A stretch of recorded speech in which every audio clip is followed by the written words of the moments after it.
Hi, my name's Arle. I was supposed to go on a family trip, but somehow my ticket got lost in the system. Turns out it wasn't a glitch, it was a choice. And that wasn't the first time. They made a new group chat, posted beach photos, even gave the gift I sent my father, credit to someone else. Then one night, my phone rang. My dad was having a medical emergency, and the pills were missing. Who took them? The same sister they always protected, no matter how many lines she crossed. Now they're asking me to come home. But what do you say to the people who erased you and only noticed when the chaos turned on them? What would you do? Would you forgive? Or finally let go? I wasn't expecting anything grand, just my name where it should have been. But when I opened my inbox the morning before the trip, the itinerary looked off. 3 tickets confirmed. My name wasn't one of them. I stared at the email for a while, unsure if I was just tired or missing something obvious.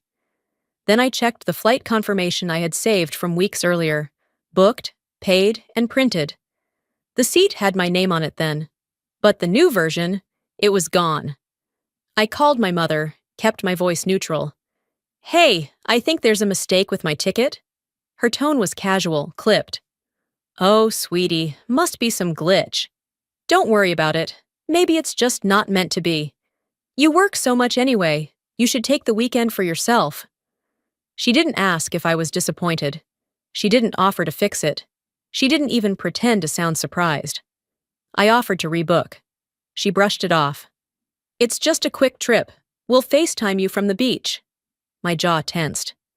"So, you're saying, don't come?" "I'm saying enjoy your time. You don't have to force yourself to be part of everything." That was her way of saying, you were never part of this to begin with. I hung up without another word. Then I folded the printed ticket and slipped it into my coat pocket. Not out of hope, but to remember that it existed once. The next morning, I drove myself to the airport anyway. Not to catch the flight, but to say goodbye. To look them in the eye and confirm what I already knew, that they'd made room for someone else. When I reached the gate, they were already there. My mother standing by the kiosk, waving her hand as if hurrying the airline staff. My father looking bored, tapping his foot. And standing next to my sister Jovira was Isolde, her best friend, dressed in matching luggage tags and a sun hat too new to be anything but planned. I stood a few feet away, watching as Jovira leaned into Isolde and whispered something that made them both laugh. I caught just enough to hear, "It's going to be so peaceful without, well, you know who." Isolde giggled. Finally, no tension. I stepped forward. My father saw me first. His smile faltered. "Hey, kiddo, didn't expect you here?" My mother didn't look up. "I came to say goodbye," I said simply. I wasn't crying. I wasn't begging. Just stating facts now. "Oh, that's thoughtful." She turned back to her boarding pass. Jovira flashed a smile as she adjusted her sunglasses. "You know, you didn't have to make the drive all the way. We'll send photos." I didn't respond. I just glanced at the boarding passes. Isolde's name was printed in bold. The same seat that used to belong to me. The final boarding call echoed through the terminal. Jovira gathered her bag, looped arms with Isolde, and breezed toward the gate like she'd won something. My parents followed without glancing back. Just before walking through, my mother paused, turned over her shoulder, and said, "Take this weekend for you, honey. You deserve it." Then they disappeared into the tunnel. I stood there long enough to hear the doors close. Passengers gone, gate empty.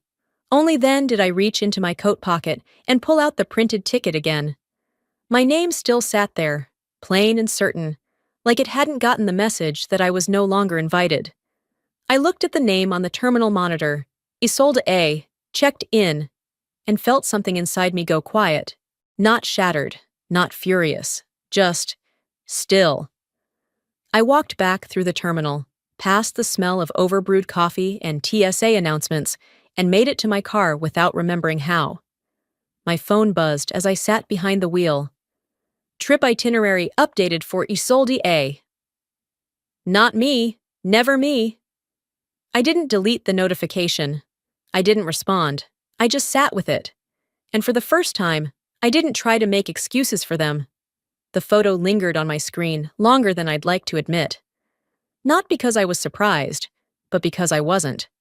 It was cropped so tightly, I was barely hanging onto the edge. Literally. A shoulder, half a cheek, a ghost in the corner of my own memory. I tapped the screen, zoomed in, then locked the phone without saving anything. The next morning, I poured myself a half cup of coffee and left it to go cold, again. The kitchen window was fogged from last night's rain.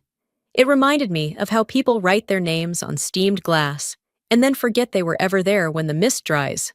That's what it felt like. My name being written in places, only to be wiped away before it mattered. I checked the group chat out of habit. I wasn't in it anymore. Not archived, not muted. Gone. Instead, a new group popped up in my suggestions, one I wasn't invited to, but could see just enough to get the message. Us three only. The name said it all.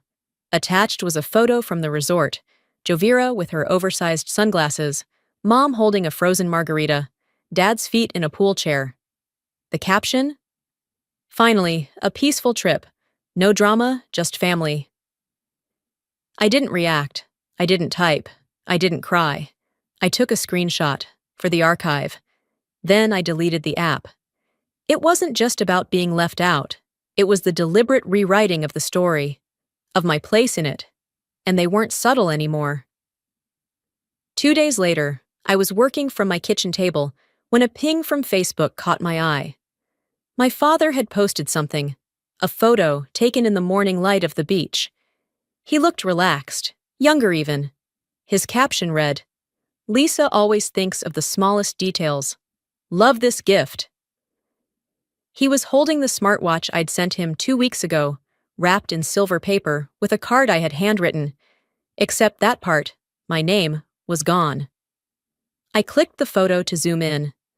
The handwriting on the card was unmistakably mine. Neat, tight cursive with the looped Y I'd had since high school, but the little folded note that read, "From Arle," had been removed. Tucked away, torn off, replaced?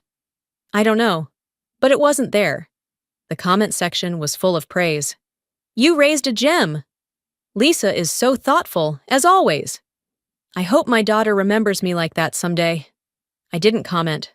I didn't correct. I just sat with it, like a bad smell you try to ignore by breathing through your mouth. Later that evening, after I closed my laptop, I opened my messages. I typed out a note to my mom. I saw Dad's post. That gift was from me. I stared at it for a minute, then deleted it. There wasn't a point. The real audience wasn't reading anyway. Instead, I reached for the USPS receipt tucked inside a drawer, the one from when I'd mailed the package. Dated, tracked, confirmed, delivered. I folded it neatly, slid it into an envelope labeled Truth Archive, and placed it in the box I was slowly curating beneath my bed. No shouting, no confrontation, just proof. Over the next few days, I stopped reaching out. No texts, no checking in, no family FaceTimes or holiday planning. I started marking those gaps on my calendar, not out of bitterness, but to be honest about what was no longer there. A visual record of absence on Thursday. I was chopping vegetables when my phone buzzed again. A tag notification. Lisa tagged you in a memory. Against better judgment, I tapped it. It was another old photo, this time from a trip to Lake Tahoe 3 summers ago. The image showed Javira and my parents standing at the edge of the dock. I was in the shot, technically. Again, just an elbow. My face blurred behind the edge of a tree trunk. The caption read, "Throwback to one of our best family getaways. Some things never change." I held the phone, stared at that word. Family. Then I put it down, washed my hands, and turned off the stove. They were right, in a way. Some things don't change. The phone stayed face down on the kitchen counter the rest of the night. I didn't need another memory rewritten by someone else. I'd seen enough versions of myself trimmed from the edge of their stories to know what came next. By morning, the sky had turned that dull Seattle gray. the kind that makes you check your watch at noon because it still feels like dawn. I made coffee but didn't drink it. Instead, I opened my laptop and scrolled through my email, clearing out noise until one subject line stopped me. Final itinerary, Cabo trip, updated by Lisa. I clicked it without hesitation. The email was polished. Bullet points, hyperlinked maps, a header image of the resort logo, clean and branded. At the bottom, it read, "Finalized by Lisa for the family." There was no mention of me. No, "Sorry you won't be joining us." No acknowledgement that this was the trip I'd suggested, researched, and nearly booked months ago. I toggled to my old spreadsheet, the one I'd created in early March with flight options, price comparisons, weather forecasts, even dietary notes for Dad's medication. I cross-checked the departure dates. Same resort, same flights, different people. They hadn't just removed me, they'd reauthored the plan and claimed it as her vision. I didn't reply. I didn't forward receipts or past emails. I just sat there with that dull ache behind my eyes, the kind that doesn't come from being forgotten, but from being rewritten. Later that afternoon, I opened an older email chain between me and my parents. Weeks back, I had sent them a full packet of documentation, screenshots of text messages, call recordings, even one voicemail where Lisa had said, half laughing, that I wouldn't even notice if they left her in charge of my whole life. My mother's response had come the next day. "We don't want to stir the pot, honey. Lisa just has her way. Let's not get caught in pettiness." That word, pettiness, had lodged itself somewhere sharp. A dismissal dressed as peacekeeping. What they called not taking sides was, in effect, just protecting the louder voice. Instead of responding, I created a new folder on my desktop. I titled it Trip 2025, Truth Archive. I wasn't planning revenge. I wasn't even sure what I'd use it for. But I knew this much. I needed a place where the actual sequence of things could live, unedited, untouched. I began uploading my original itinerary spreadsheet, screenshots of the family chat before I was removed, USPS tracking for the watch I'd mailed Dad, a saved copy of the social media post with Lisa credited, that email from Mom, word for word. Each document went in with quiet precision. I wasn't angry while doing it, just focused. Focused like someone tracing back steps to figure out where they disappeared from their own life. That evening, I went out to walk the block, needing to clear my head. It had rained earlier, so the air carried that wet cement smell, the kind that always made me think of school mornings and second chances. When I got back, I changed into pajamas, made a half-hearted effort at dinner, then sat at my desk and opened the folder again. There was one more thing I wanted to add. From my phone, I uploaded a voice memo saved months ago.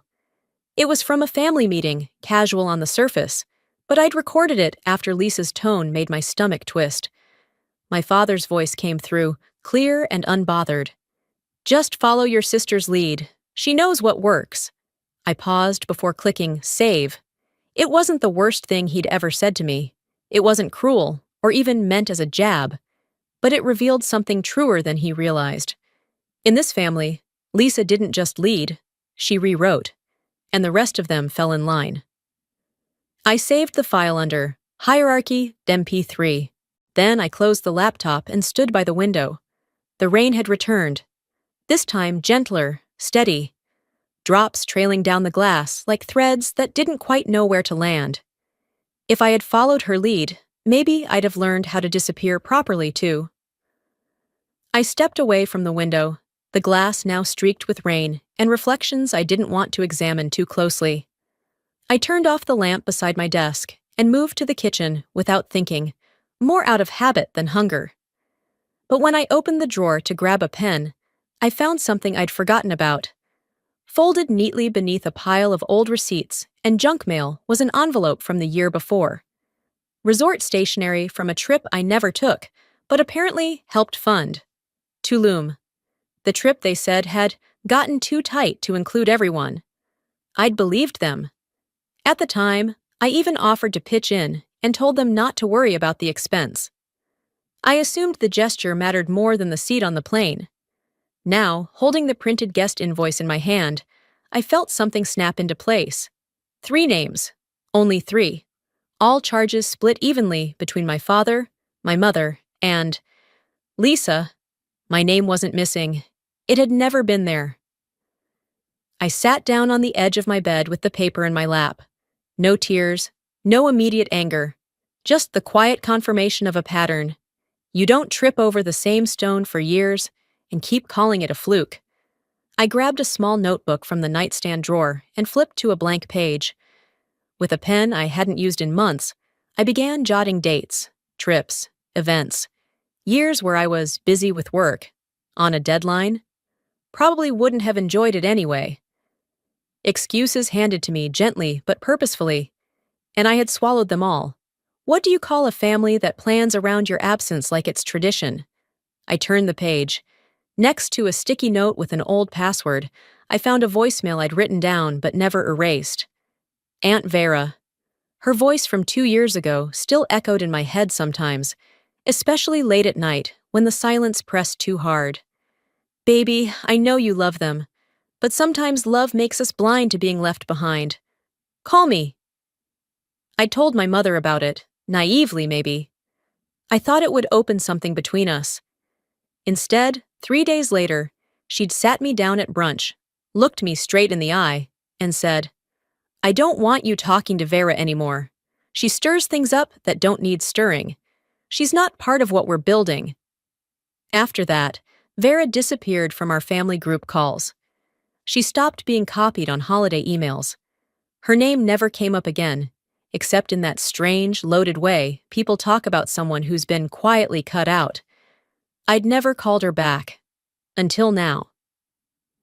I unlocked my phone and typed her name in the search bar. Her contact popped up, still there like an unopened letter. At the top of our last thread was a message I had typed but never sent. I think I owe you a conversation. I sat with my thumb hovering over the screen. Then I tapped send before I could second guess it. The message vanished into the ether. It was a small act, maybe, but it felt heavier than anything I'd done all week. Later, while folding laundry in the living room, I pulled out a stack of birthday photos I kept in a drawer by the TV. There were maybe 7 or 8 prints, one for each year. My parents insisted on mailing me a card and saying they missed having me around. In each picture, 3 people. Lisa, my mom, my dad. Sometimes a dog that wasn't even ours. I stared at them one by one, scanning the edges for myself, like I was playing hide and seek with my own existence. In none of them was I there, and no one ever asked why that was. I flipped one over and noticed something scribbled on the back in my mother's handwriting. 2020. Just the 3 of us this year, but still a full heart. I set the stack down. There's a specific ache that comes from realizing your absence has been made into a tradition. I looked at the clock. It was nearly 9. Outside, the rain had slowed, replaced by a low fog creeping along the curb. I walked back to the kitchen, made a cup of tea, and sat at the small dining table, tapping my fingers on the wood while the kettle hissed behind me. My phone buzzed. One new message. Vera. I've been waiting for this. I sipped my tea while watching the notification pulse on my screen. Vera's name still sat at the top, unread but seen. I didn't have the energy to open it yet.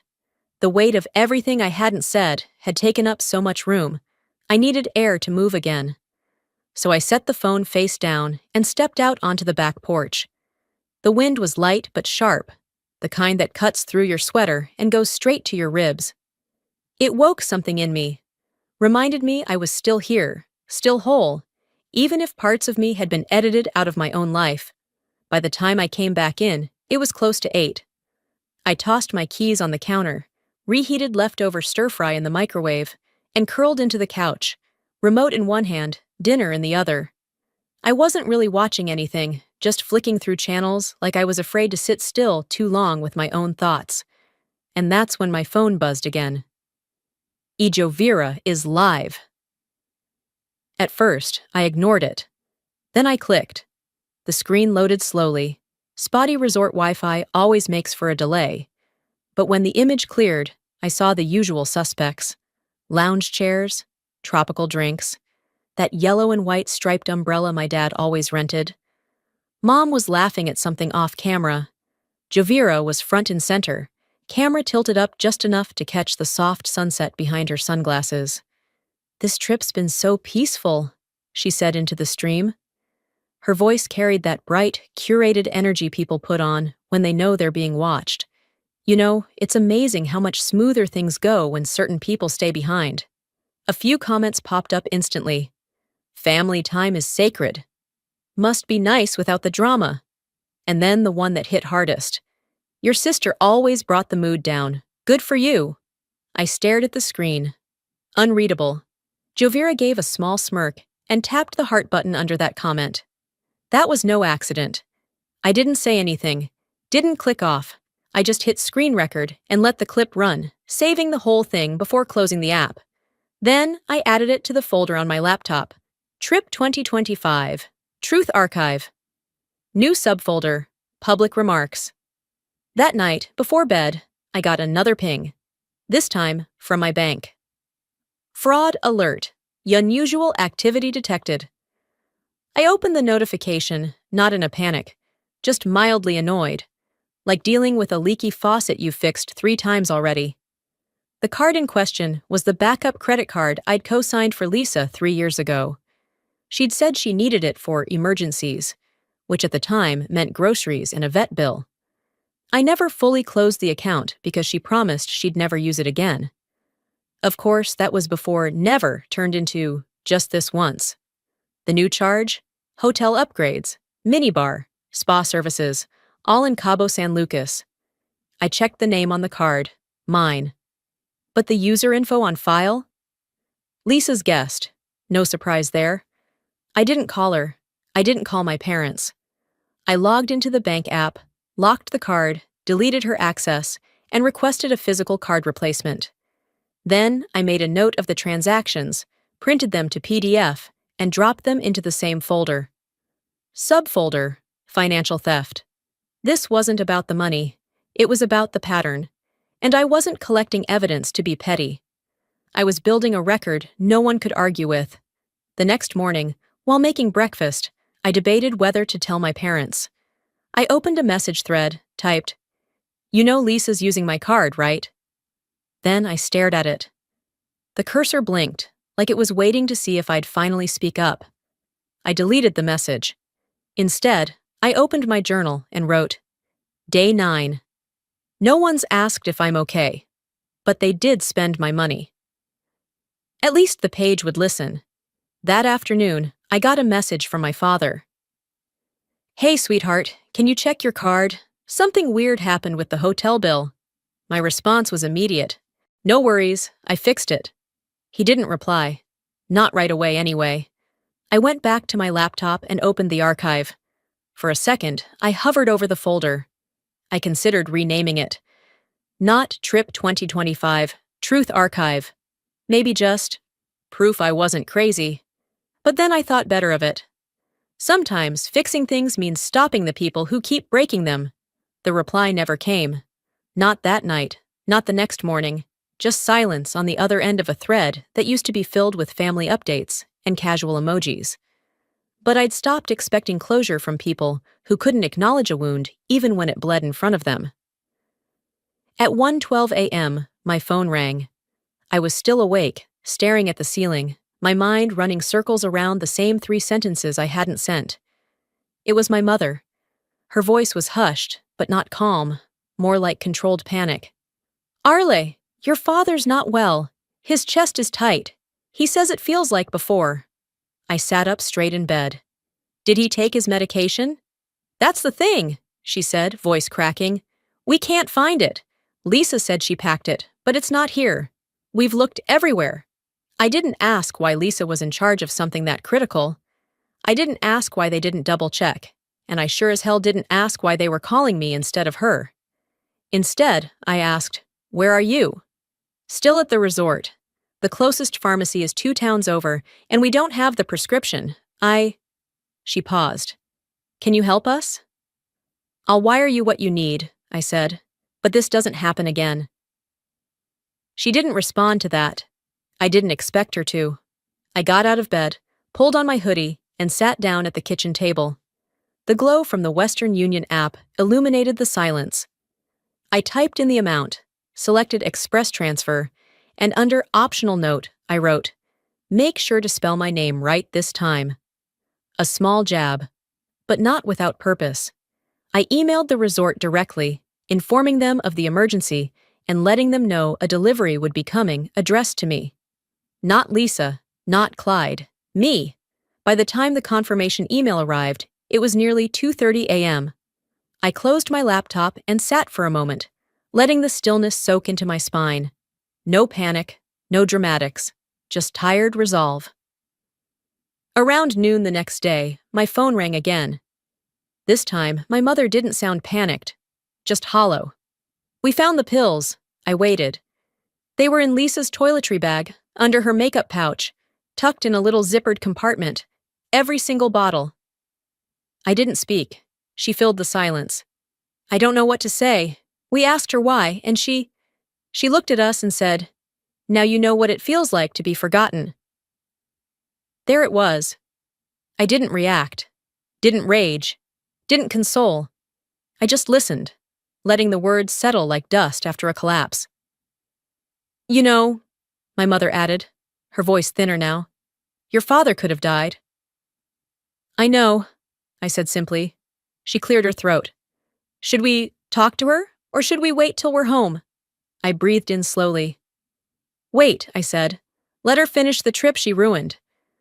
We hung up shortly after. I sat at the edge of the couch and stared at the floor.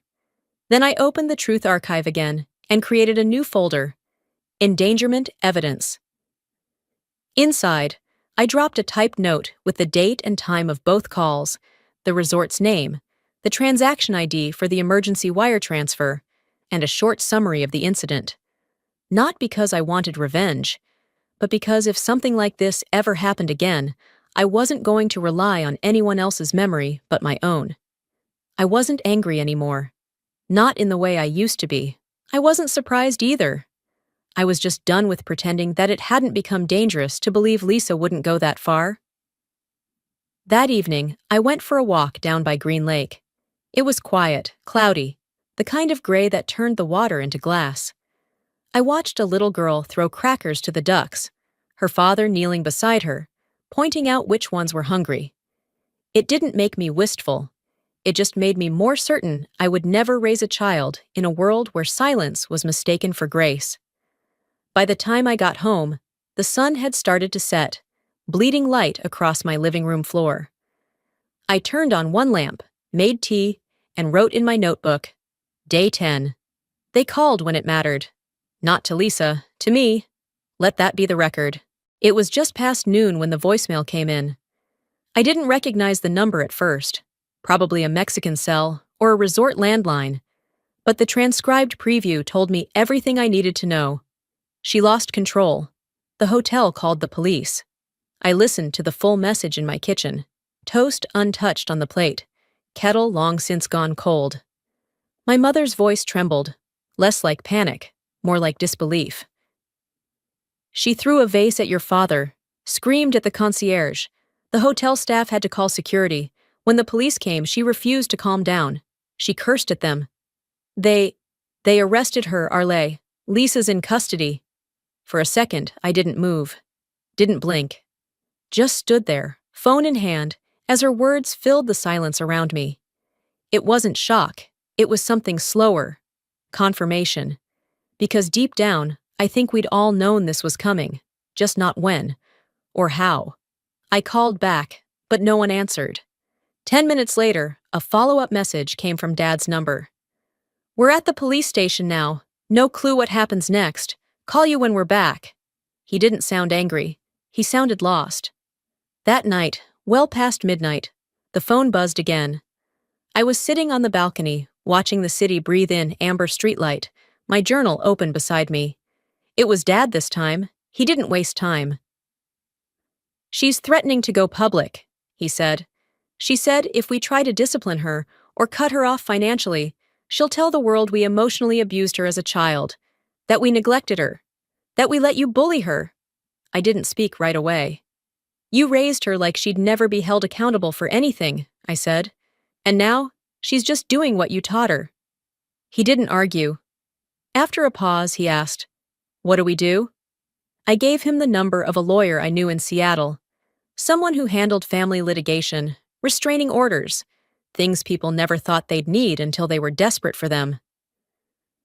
"You're going to need protection," I said, "not just for legal reasons, but because I don't think she's finished yet." The line stayed quiet. I imagined him sitting in the hotel room, blinds drawn, air conditioner humming in the background, while the weight of years finally started to sink in. He whispered, "We never thought she'd turn on us." I said nothing. Some truths don't need to be echoed. The following morning, my mom sent a screenshot of a message Lisa had fired off while being held overnight. "If you don't back off, I'll destroy you both. You were never parents to me. You used me to cover for her. You erased me for her sake. Now I'll erase you." There it was. The irony so thick it could smother. The same woman who cut me out of photos, who changed family plans to keep me excluded, who stole my name from gifts I gave, was now claiming she was the one who'd been made invisible. That wasn't anger anymore. That was desperation dressed in righteousness. I didn't reply. Instead, I opened the Truth Archive again and added a new folder: Retaliation Tactics. Screenshots, timestamps, voicemail logs. I wasn't trying to win a case. I just needed to remember. Because gaslighting thrives in families that don't write things down. Later that day, while sipping coffee on my balcony, I scrolled through local Mexican news outlets. It didn't take long. There it was. Her mugshot, clear as day, on a page titled "American Tourist Arrested in Cabo Hotel Incident." Hair disheveled, mascara streaked, jaw clenched. She looked nothing like the woman she painted herself to be online. Gone was the influencer glow. Gone was the polished charm. Just a woman whose world had turned on her because the rules she lived by no longer worked. My parents didn't call. Not that day. Not the next. I knew they were reeling, not from the arrest, but from the mirror being held up. This wasn't the end. This wasn't even a chapter closing.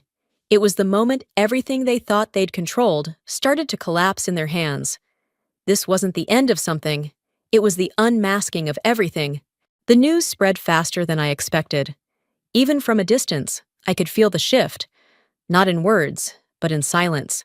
When people go quiet all at once, it's never a good sign. They were back in Fresno before I even got the confirmation text. Lisa had been released, escorted out the back of the hotel, and flown home on the first available flight. No media coverage on the return, just a line in her mother's voice that told me enough. "We're home. We'd like to talk." Lisa is not speaking to us. I stared at the message. No punctuation, not even a greeting. Just exhaustion. Instead of replying right away, I pulled up the Western Union app and copied the transaction ID. Then I typed, "Check with reception. I sent you cab fare home 2 days ago." No follow-up, no questions about Lisa. I had done what I needed to, and I wasn't going to pretend it was for anyone but them. The next afternoon, I got a call from my dad. His voice was tight, like it had been wrapped in hours of trying to stay composed. "She's tearing the place apart," he said. "She broke the living room lamp, threw your mom's phone into the sink, screamed for 2 hours straight." I waited. "She took the car keys, hid the Wi-Fi router, turned off the thermostat. Your mom hasn't slept." There was a long pause before he added, "What are we supposed to do?" I leaned back in my chair. "What are you waiting for?" I asked. No shouting, no emotion, just a line I'd held back for years. That evening, they gave Lisa the ultimatum. 30 days. Move out. No exceptions. No, let's talk it through. No family mediation. The reaction, I'm told, was biblical. She shattered a dish against the wall, screamed something about betrayal, locked herself in the guest room for 48 hours straight. No food, no noise. Then, on the third morning, she left. No tearful goodbye, no suitcase, just her wallet and a rideshare ordered under someone else's name. She didn't slam the door. She didn't need to. The house was different after that. Not peaceful, but unburdened.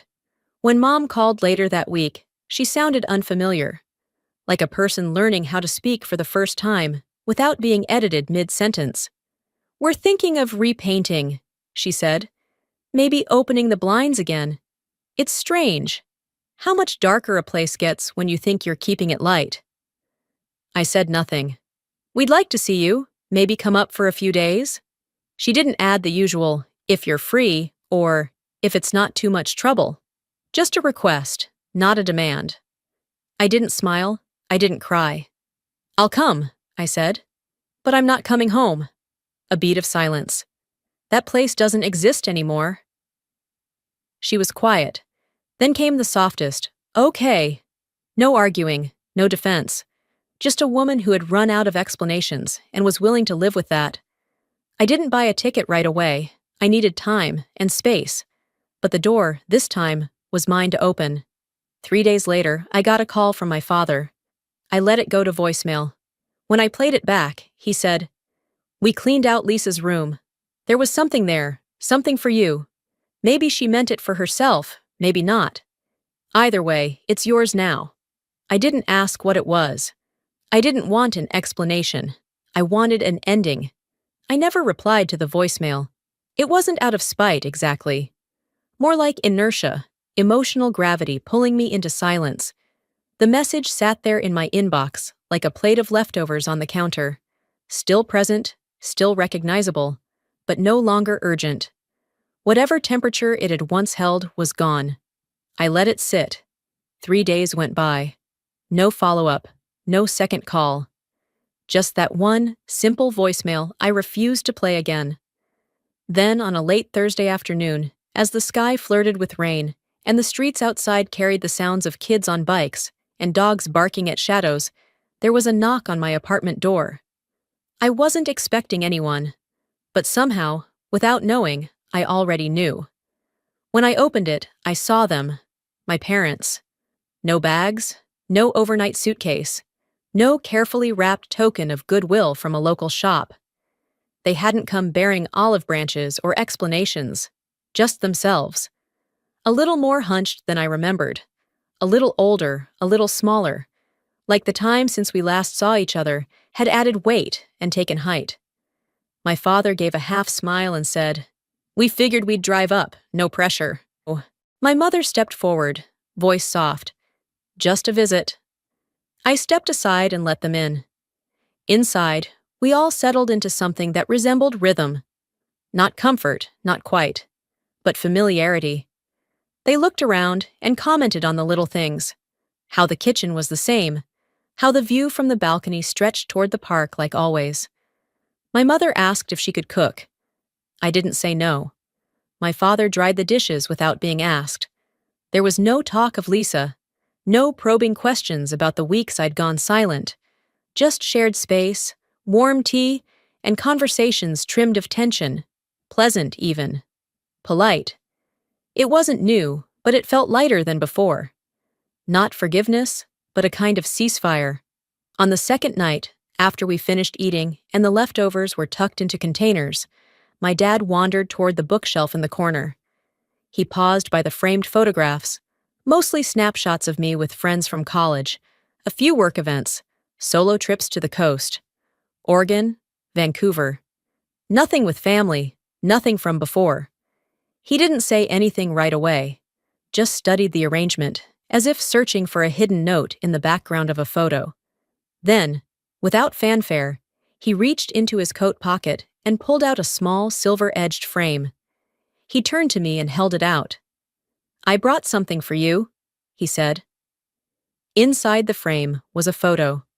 4 people, standing together on a beach, smiling into the sun, myself included. "It's the first one we printed with all of us," he added. I thought, maybe it's time. I took it and looked at the picture. Really looked. My face was there, clear and centered. All of us in the same frame, like it had always been this way. But I didn't say thank you. Later that night, after the lights in the guest room were off and their soft conversation had faded into sleep, I went to the sideboard near the window and opened a drawer I rarely touched. Under a mess of old takeout menus, spare charger cables, and a tangle of rubber bands, I found another photo. Same beach, same day even, same angle. But only 3 people were visible: Mom, Dad, Lisa. I wasn't in the frame. Not really. But if you looked closely, if you squinted and tilted the photo just right, you could make out a reflection in the lenses of Lisa's sunglasses. A faint silhouette. Me. Maybe I was standing just outside the shot. Maybe someone cropped me out. Or maybe, just maybe, I was never meant to be fully in it in the first place. I placed the 2 photos side by side on the table. One said, "We remember you." The other whispered, "We never did." You can paste someone into a frame, I thought. Photoshop the story however you want. But truth doesn't live in proof. I was always there, just not in the version they wanted to keep. I didn't hang the photo my father gave me. I didn't throw it away either. I placed it carefully in a small box I kept under my desk. The label on the box read, "Proof doesn't change memory." The next morning, just after I finished my coffee, my phone rang. I expected silence, maybe a reminder from the calendar.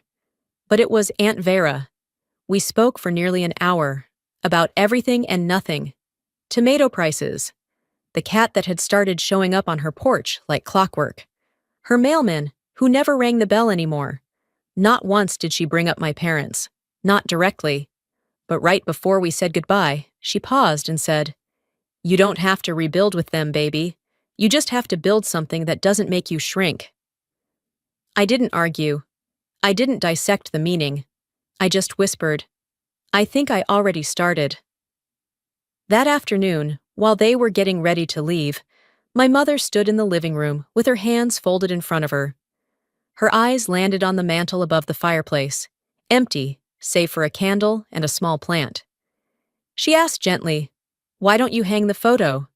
I smiled. Not cold, not cruel, just tired. "Some things belong in albums," I said, "not altars." She gave a slow nod. Maybe she understood, or maybe she'd simply learned when not to push. They left without fanfare. No tears. No guilt-laced promises. Just the sound of a door clicking closed. I walked to the kitchen, poured a glass of water, and stared at my phone. Not out of longing, just a pause. A breath. Then I opened the messaging app and created a new group chat. Title: Just Me, Still Enough. There were no messages inside, no icons, no pings, just space. And this time, it was space that belonged to me.